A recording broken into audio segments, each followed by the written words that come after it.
Lideranças do Porto de Santos e Mato Grosso defendem uma paralisação em resposta à operação contra Bolsonaro. Informação agora que Bruno Pinheiro tem os bastidores direto de Brasília, então pode haver uma grande manifestação, é isso? E paralisação entre esses grupos? Olha, Márcia, eu fui ouvir ontem, após esse anúncio do líder da oposição, escalando o deputado Rodolfo Nogueira e o Zé Trovão como ali os líderes que vão estar nesta subcomissão para conversar com várias lideranças sobre as manifestações em vários estados. Automaticamente, o deputado Zé Trovão, ele tem uma forte liderança entre os caminhoneiros. Já esteve em outros atos, inclusive. E eu fui ouvir o entorno, então, do deputado Zé Trovão. O que eu apurei é que lideranças estão realmente exigindo, estão fazendo uma defesa que seria importante uma manifestação. Tanto lideranças do Porto de Santos quanto liderança do estado de Mato Grosso. O sentimento é muito forte do pessoal. Agora, existe um risco dessa manifestação escalar muito e ser difícil de controlar. Risco de fechar rodovia, de bloquear alguns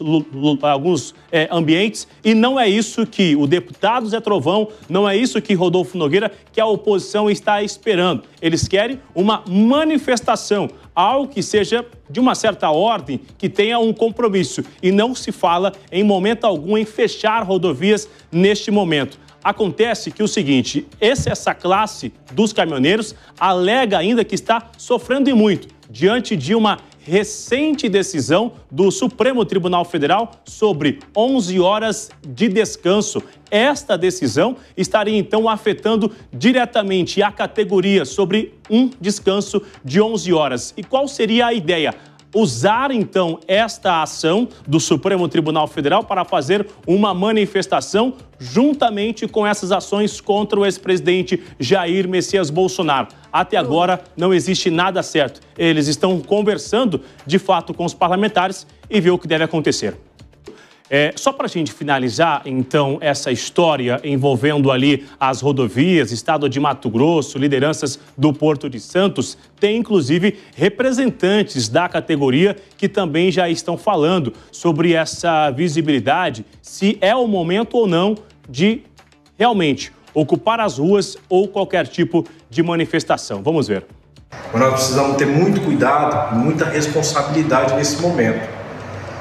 A gente precisa aguardar para ver o que de fato vai acontecer. Provavelmente a gente deve ter outras sanções que o governo deve aplicar dos Estados Unidos ao Brasil, né? E eu estou muito preocupado porque ninguém negocia com uma pessoa que está te afrontando.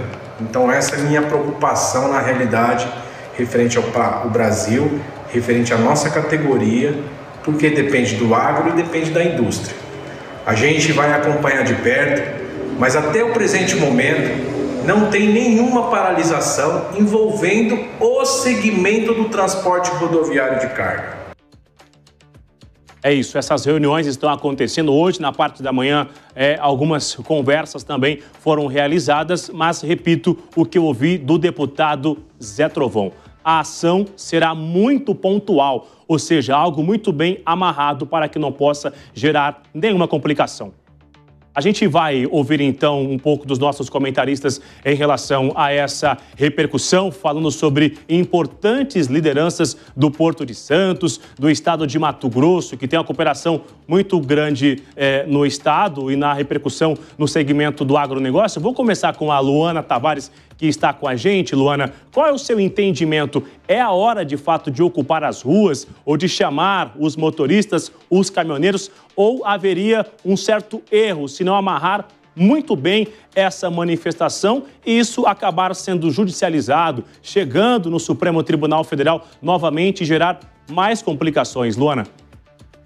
Bruno, sem dúvida, qualquer manifestação, ela faz parte da democracia, né? Se manifestar, defender visões políticas, defender políticos que você acredita, ideologias, partidos. mas desde que isso seja feito dentro das regras da civilidade, né? Dentro dos princípios democráticos. Eu acho que no momento em que a gente fala de greve dos caminhoneiros, a gente já se remete aí a cenários anteriores que nós tivemos que foram muito graves, que colocaram a população e a sociedade como um todo, não só a economia, mas a população como um todo numa situação muito difícil. Eu acho que esse é um momento, Bruno, que exige que as lideranças do nosso país, elas pensem de fato nas consequências das suas decisões, nas consequências dos seus atos, lideranças em todos os níveis, não falando apenas nos líderes que estão envolvidos diretamente nessas questões ou líderes que estão empossados, né? Lideranças no segmento privado, lideranças sociais, todas as pessoas do nosso país hoje é um chamado. Nós estamos vivendo um momento em que todos seremos prejudicados. Então, acaba sendo um chamado para que qualquer manifestação que seja feita, ela seja feita dentro da legalidade, para que a gente não crie um problema ainda maior.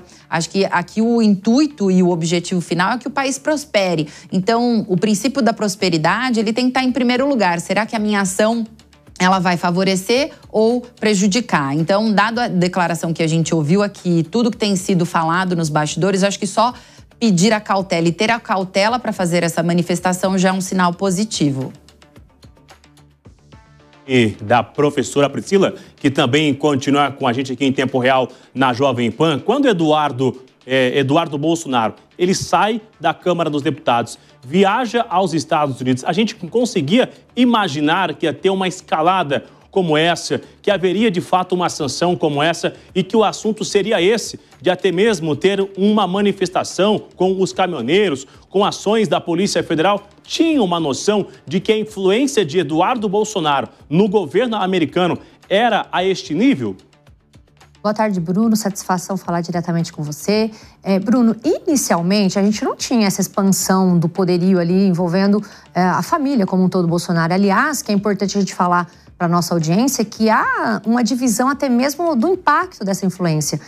A gente tem ali o Bolsonaro dizendo não, o Eduardo não foi lá para isso, tentando amenizar de alguma maneira, né, esse impacto. Agora, de outro lado, a gente vê vídeos e falas, participações, né, ali em podcast, em televisão, em jornal, do Bolsonaro dizendo que, na verdade, estaria até contente, de alguma maneira, com esse tarifaço imposto pelo Trump, trazendo ali uma proximidade, até mesmo uma influência, mas nem de longe, pelo menos na minha opinião, eu pensava ali que essa ida do Eduardo Bolsonaro aos Estados Unidos, teríamos esse desdobramento, inclusive com relação aos caminhoneiros, que muito atrapalha de alguma maneira, como a Luana que disse, toda liberdade é bem-vinda. É claro que é necessário que a gente também fale que vai atingir pessoas que estão ali fora do círculo que se pretende atingir, como é, por exemplo, a questão social, né? Enfim, as ruas e tantas outras coisas que serão afetadas, evidentemente, por essas manifestações. Muito obrigada, então, às nossas analistas de hoje, Priscila e Luana, e também ao Bruno Pinheiro, direto de Brasília.